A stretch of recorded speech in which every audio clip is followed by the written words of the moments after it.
Dyslexic genius here. I'm back on the crank restoration work of making the nut. And this is what you go from. A rusted out one like this, you can see all the rust that went in this crank, or a new one like that.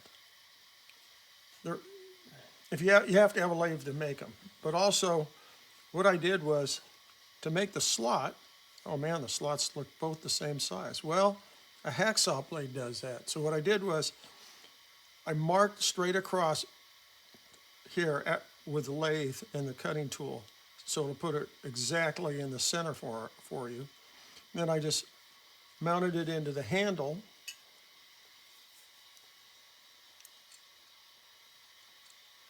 Like this.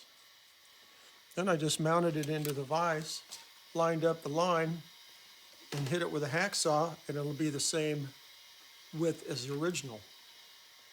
Also, so you machined the screw on the lathe? I made the screw on the lathe, but you can see the diameter or the thickness of the threads now. You see we have much better threads. If this ever rusted, it's not going to break. It's going to be easier to get out. But yes, we will oil that before we assemble it into the machine. And you blued it. And I blued it. Yep. So you take your handle. You take the new one in.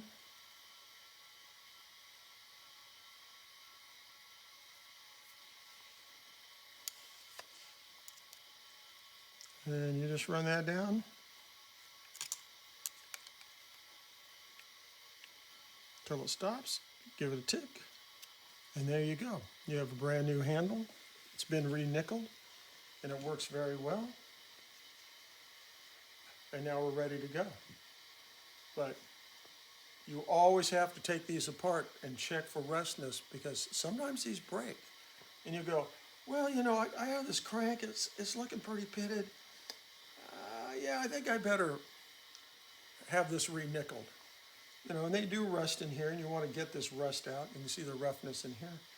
But that's how you do it, and that is my tip for today.